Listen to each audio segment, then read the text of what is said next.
आदाब। नमस्कार। मुझसे जनाब MY खालिद ने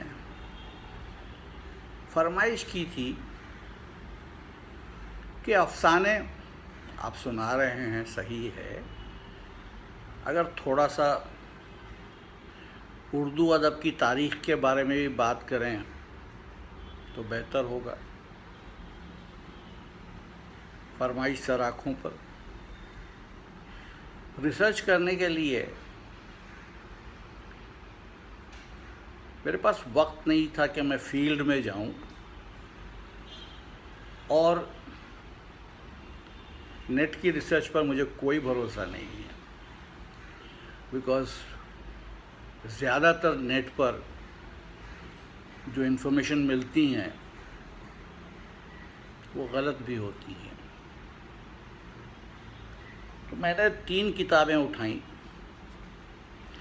एक किताब है जिसका नाम है उर्दू ज़बान की तारीख़ का खाका,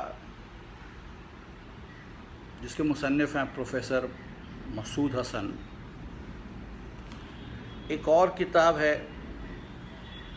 जो उर्दू के तालिब इल्मों के लिए सेकेंड ईयर कॉलेज की टेक्स्ट बुक है, जिसका नाम है उर्दू अदब की तारीख़, और मुसन्निफ़ हैं अज़ीमुल हक़ जुनैदी। और एक और किताब है जो इस वक्त मेरे एक दोस्त मुझसे मांग कर ले गए हैं, इसका नाम मैं आपको फिर बताऊंगा। तो इन 3 किताबों से मैंने जो कुछ जमा किया उसको आपके सामने पेश कर रहा हूँ। पहला हिस्सा, उर्दू तक पहुँचने से पहले हिंदुस्तान की आरियाई ज़बानों का तारीख़ी जायज़ा लिया जाए। तो यह है हिंदुस्तान की आरियाई ज़बानों का तारीख़ी जायज़ा। बिकॉज़ मैं बहुत दावे से तो नहीं कह सकता, बट द्राविडियन ज़बान जो है वो मेरे ख़याल से अब ख़ास तौर पर जिसका नाम लिया जा सकता है वो तमिल है। उसके अलावा हिंदुस्तान की सारी भाषाएं आरियाई भाषाएं ही हैं। तो जो पैराग्राफ्स हैं वो मैंने अलग अलग किताबों से लिए हुए हैं, और मैं इन सभी मुसन्निफ़ीन का शुक्रिया अदा करता हूँ कि एक मौका मिल रहा है कि लोगों तक बात को पहुँचाया जा सके। अब उर्दू के आगाज़ के बारे में कई नज़रियात हैं, लेकिन हम जो बात कर रहे हैं वो प्रोफेसर मसूद हसन साहब की किताब से आपको बता रहे हैं। वो कहते हैं उर्दू एक आरियाई ज़बान है, और आरियाई ज़बान की इर्तिका यानी इवोल्यूशन का पहला नक्श हमें ऋग्वेद की शक्ल में मिलता है। उस वक्त हिंद यूरोपी ज़बान हिंद ईरानी मंजिल से गुज़रकर खालिस हिंद आरियाई शक्ल इख्तियार कर चुकी थी। आर्या अभी दरियाए सिंध तक ही पहुंच पाए थे कि उनकी ज़बान ने अदबी शक्ल इख्तियार कर ली, लेकिन ऋग्वेद के बेशतर श्लोक उसी गैर मस्नूई और सादा ज़बान में हैं जो उस वक्त आर्याओं के घरानों में बोली जाती थी। दरियाए सिंध से आर्या जूं जूं आगे बढ़े, उनकी ज़बान पर इलाकाई और देसी बोलियों का भी असर पड़ा, और देसी बोलियों के अल्फाज हैं मसलन काल, पूजा, फल, बीज वगैरह। हिंदुस्तान की देसी बोलियों के अल्फाज हैं, ये जितने भी शब्द हैं, जितने भी अल्फाज मैंने अभी आप पहले कहे, वो सब के सब हिंदुस्तान की देसी बोलियों के अल्फाज हैं। रफ्ता रफ्ता मुल्क के दूर दराज हिस्सों में फैलने की वजह से आर्यों की ज़बान की मरकज़ी यानी केंद्रीय सेंट्रल हैसियत कम होने लगी। 1000 कबल मसीह यानी बिफोर क्राइस्ट और ईसा पूर्व से 600 कबल मसीह बिफोर क्राइस्ट ईसा पूर्व तक आर्य उत्तर भारत में फैल चुके थे और उनकी ज़बान की सेंट्रल केंद्रीय मरकज़ी हैसियत ख़त्म हो चुकी थी। उत्तर दक्षिण भारत की ज़बानों को उस ज़माने में इस लिहाज से फ़ौक़ियत हासिल थी कि वो आर्यों की कदीम मेयारी ज़बान से ज़्यादा करीब थी। हिंदुस्तान के दूसरे सूबों में भी ज़बान ज़्यादा सही और खुरदरी समझी जाती थी।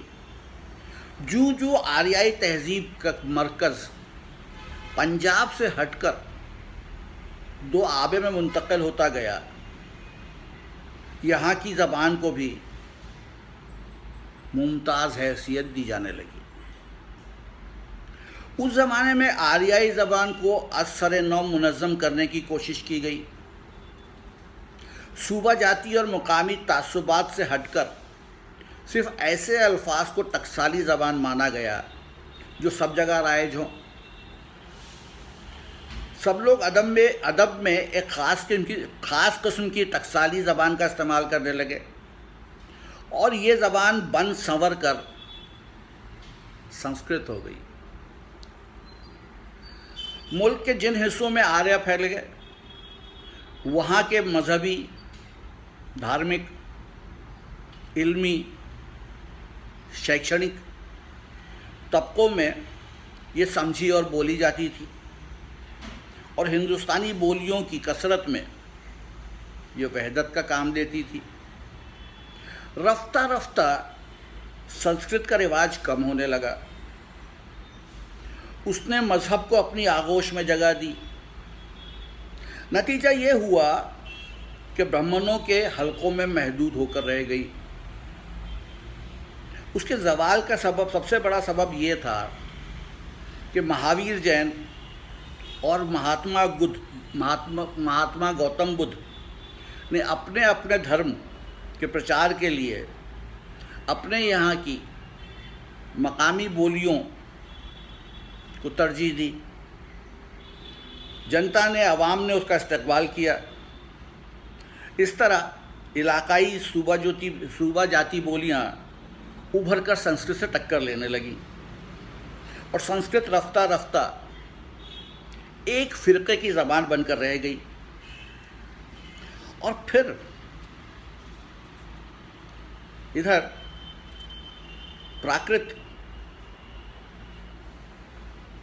भाषा जो आवाम की गोद में पली थी, मुरवज्जा ज़बान का मुखरिज बन गई। मुख्तसर ये है कि आर्यों की इब्तदाई ज़बान जो देसी बोलियों के मेल से बनी थी, से वैदिक ज़बान और संस्कृत पैदा हुई और दूसरी सूबा जाती प्राकृति भी पैदा हुई।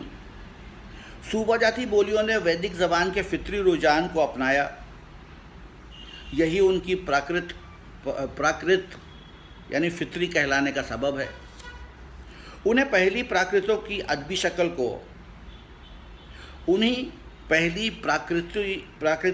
अदबी शक्ल को पाली का नाम दिया गया। पाली के नमूने या तो बुद्धों की धार्मिक किताबों में मिलते हैं या फिर अशोक की लाटों पर। उन लाटों की तहरीरों से साफ जाहिर है कि अशोक के ज़माने में कम से कम 2 तहरीरें राइज थीं, एक मगरबी और दूसरी मशरक़ी। मगरबी यानी वेस्टर्न और मशरक़ी यानी ईस्टर्न। मगरबी पर संस्कृत का असर नज़र आता है और मशरक़ी प्राकृत मगधी कहलाई। एक तरफ संस्कृत अदबी तबकों पर अपना असर कायम कर रही थी और दूसरी तरफ बुद्ध और जैन मज़हब का सहारा लेकर अवाम की बोलियां तेज़ी के साथ अदबी प्राकृतों की शक्ल इख्तियार कर रही थी।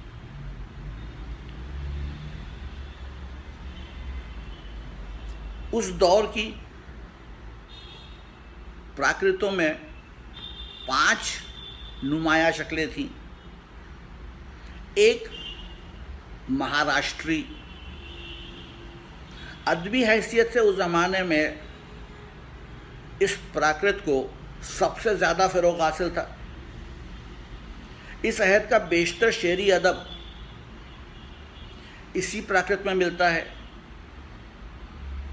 महाराष्ट्री प्राकृत को मुल्क दक्कन से कोई निस्बत नहीं। ये शूरसेनी प्राकृत की तरक्की याफ्ता शक्ल थी। दूसरी है शूरसेनी।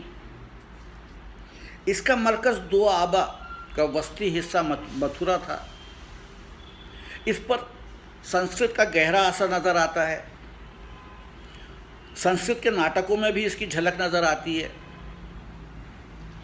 सन 1 ईस्वी से पहले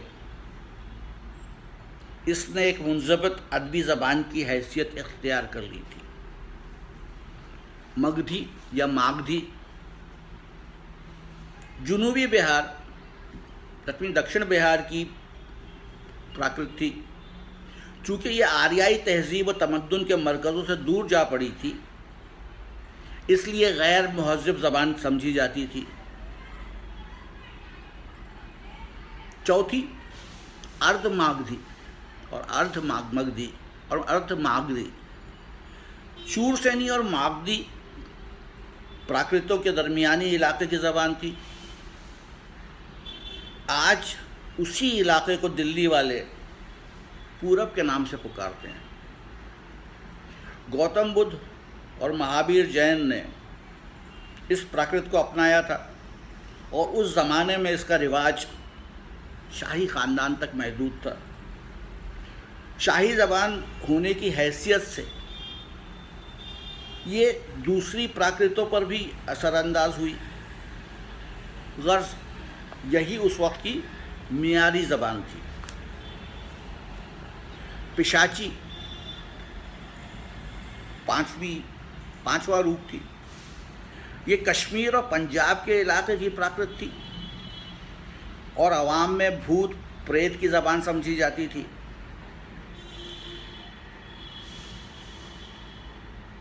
सन 1 ईस्वी के बाद उत्तर दक्षिण भारत की इस प्राकृत को फ़रोग़ हुआ।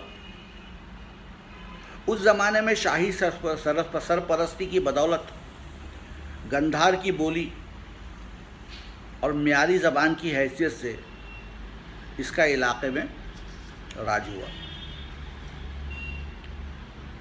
अब एक नज़र देखते हैं हिंदुस्तानी ज़बान का लिसानी इर्तका, यानी भारतीय भाषाओं का भाषा के रूप में इवोल्यूशन कैसे हुआ।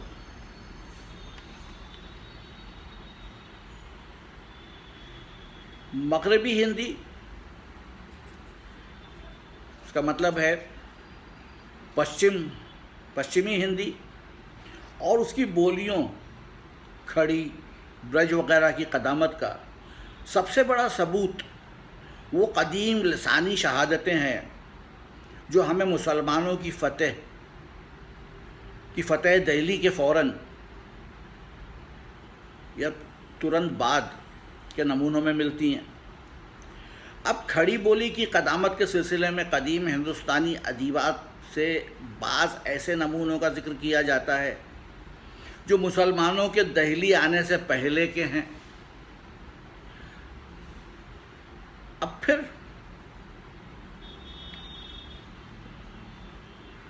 नशहद में देवसेन नाम का एक जैन मुसन्निफ हुआ, उसने जो दोहे नकल किए उसमें ये अल्फाज इस्तेमाल हुए जो जन, लो, कहियो, करी। इसी ज़माने में बुद्ध धर्म अपनी बिगड़ी हुई शक्ल में मुल्क के मशरक़ी यानी पूर्वी हिस्सों में अरसे से फैला हुआ था। बिहार में नालंदा की मशहूर दरसगाह बुद्ध सिद्धों का तालीमी केंद्र बनी हुई थी। बख्तियार खिलजी ने जब इन मकामों को उजाड़ा तो ये तितर बितर हो गए।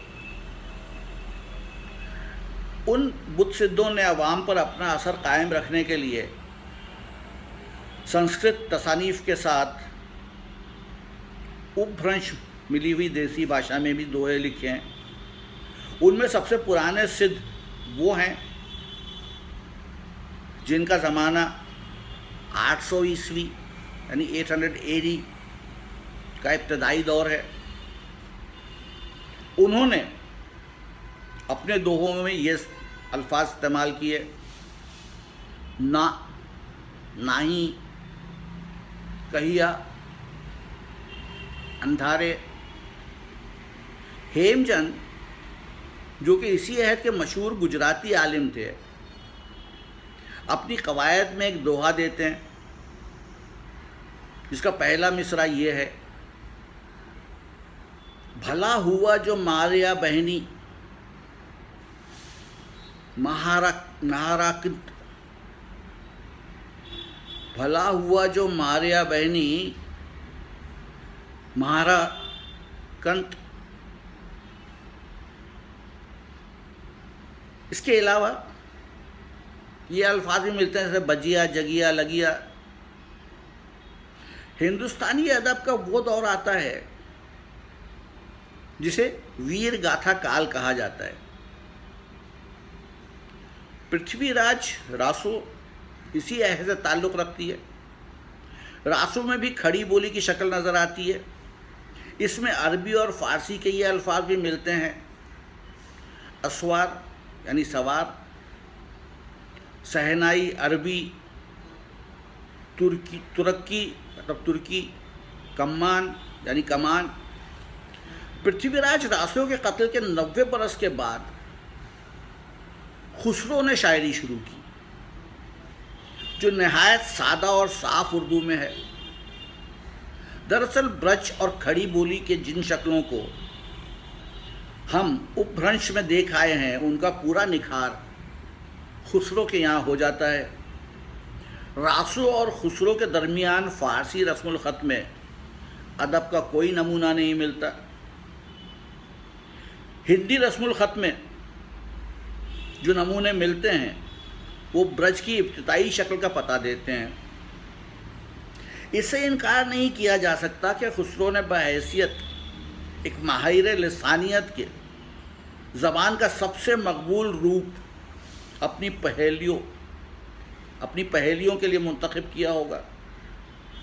उस वक्त दिल्ली और उसके आसपास में ब्रज अदबी ज़बान की हैसियत से राइज थी, इसलिए खुसरो हमेशा खालिस खड़ी बोली ना लिख सके, बल्कि अक्सर औक़ात उन्होंने शायरी की मियारी ज़बान ब्रज से मुतासिर होकर अपनी ज़बान को मखलूत बनाया। चुनांचे खुसरो के अदब का जायज़ा लिया जाए तो दो किस्म की ज़बान मिलती है, ठेठ खड़ी बोली जो अक्सर पहेलियों और दो सुखड़ों में मिलती है, और दूसरी गीतों की आम ज़बान जो आम फहम ब्रज भाषा में है। इससे खुसरो और कबीर दोनों को कोई मुफर ना था। मिसाल, एक थाल मोती से भरा, सबके सर पर औंधा धरा, चारों ओर वो थाली फिरे, मोती उससे एक ना गिरे। एक नार तरूर से उतरी, माँ से जन्म न पायो, बाप का नाम जो बासे, पूछियो आधो नाव बतायो। आधो नाव बतायो खुसरो, कौन देश की बोली, बाको नाव जो पूछियो, मैंने अपनी नाव न बोली। एक गुनी ने ये गुन कीना, हरियल पिंजरे में दे दीना, देखो जादूगर का कमाल, डारे हरा निकाले लाल। इन पहेलियों में ठेठ खड़ी बोली, इन पहेलियों में एक है ठेठ खड़ी बोली, दो ब्रज भाषा में, और तीन दोनों बोलियों की मिलावट। इसे मालूम होता है कि ब्रज और खड़ी का झगड़ा अभी तक नहीं उठा था। अलबत्ता ब्रज अदबी ज़बान होने की हैसियत से ज़्यादा शाइस्ता समझी जाती थी। दरअसल खुसरो के यहाँ हमें सबसे पहले ज़बान का वो ढांचा मिलता है जो आज अपनी तकमील को पहुँच चुका है। उस दौर यानी 14वीं और 15वीं सदी के दूसरे नामवर शायर नामदेव, कबीर और नानक हैं। मुसलमानों के लश्कर के साथ दिल्ली और उसके नवाह की बोली पूरब, पश्चिम और दक्षिणी हिंदुस्तान में फैल जाती है।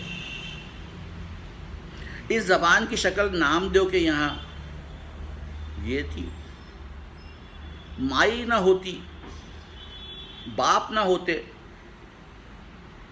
करम न होता काया, हम नहीं होते तुम नहीं होते, कूं कहाँ ते आया।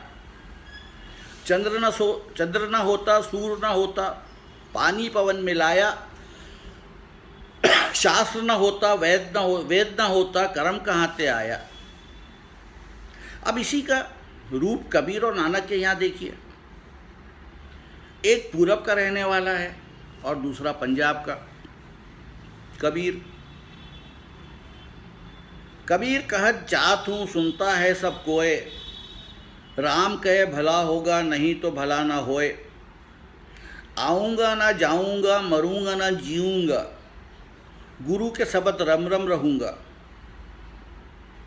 नानक, उस राम रामे तू कैसे भरोसा, आया आया ना आया, ना आया आया। ये संसार में वह सपना कहीं देखा कहीं ना ही देखा। सोच विचार करे मत मन, मैं जिसने ढूंढा उसने पाया। नानक भगन वे पर हरे नस दिन रामचरित चितलाया।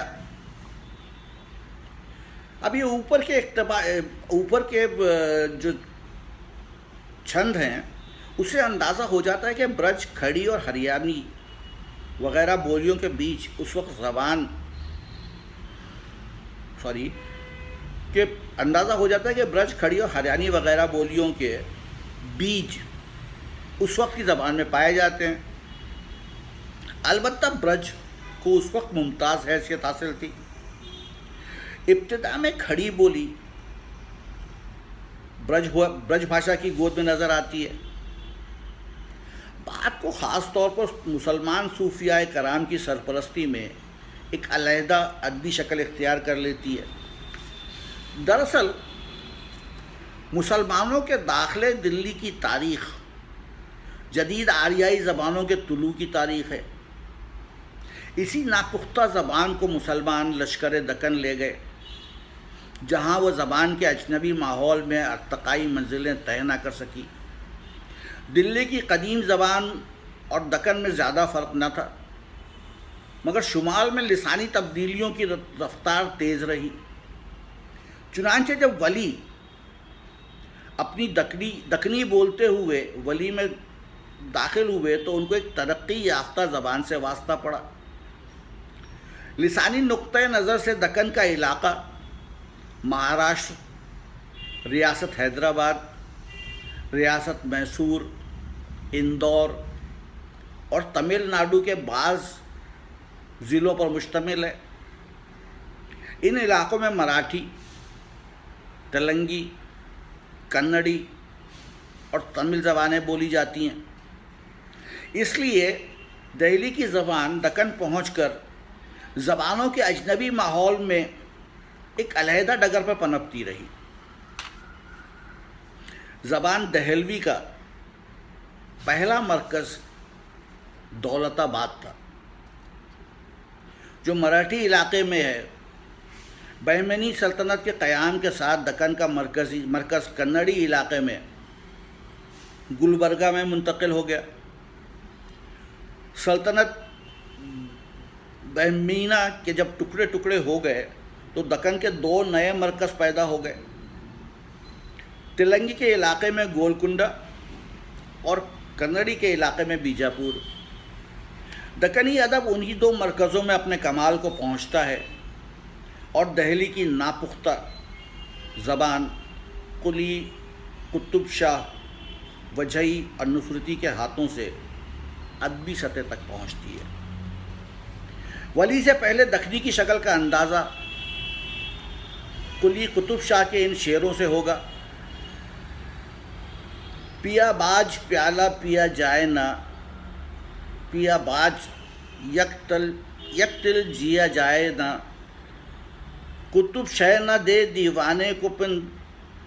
दीवाने को कुछ पिन दिया जाए ना। शुमाली हिंद में इसी ज़माने में एक शायर अफजल सन 1612 के 12 मासे की ज़बान ये थी जिससे उसके इर्तिका का अंदाज़ा किया जा सकता है। सखीरे चैत्रुत आई सोहाई, अझू उम्मीद मेरी बरना आई, रहे हैं भंवरे फूलों के गले लाग, मेरे सीने जुदाई की लगी आग, सखी दिन रैन मुझ नागन डसत है, फिरूं दौरी तमाम जगत हंसत है। दक्कन और शुमाली हिंदुस्तान के लिसानी इख्तलाफात की बेहतरीन अक्कासी हमें वली के दीवान में मिलती है। उनकी ज़बान में जो पुरानापन था उसके ख़िलाफ़ इस्लाह ज़बान की तहरीक दिल्ली में उठती है। उर्दू की ये आखिरी और तरक्की याफ्ता शक्ल मुतय्यन करने में ब्रिज ने काफ़ी हिस्सा लिया। आज मैं यहाँ रुकता हूँ, कल यहाँ से आगे हम फिर पढ़ेंगे। तब तक के लिए इजाज़त दीजिए, कल फिर आऊँगा और जितना हो सकेगा गलत तलफ़्फ़ुज़ होगा तो गलत सही माफ़ कर दीजिएगा। तो पुरानी उर्दू में कहीं कहीं मुझसे गड़बड़ हमेशा होती है। फिर सुनाऊंगा। चलिए, हम कहीं के क्या कहते हैं उसको, स्कॉलर नहीं, हम भी तालिब इल्म, आप भी तालिब इल्म, जो थोड़ा बहुत समझ में आ जाए अच्छा है। स्कॉलर्स की किताबें तो उठा ली, अब यहाँ से देखते हैं कि आगे कहाँ पहुँचते हैं। तो आगे चलकर इसी किताब में उर्दू के ख़ास शोरा, अदबा वगैरह के तारुफ भी आएंगे। तो अब यहाँ दक्कन से निकल के उर्दू की तरक्की दिल्ली में होने वाली है। तो अब शाहजहाँ के दौर में दिल्ली में मिलेंगे। आदाब।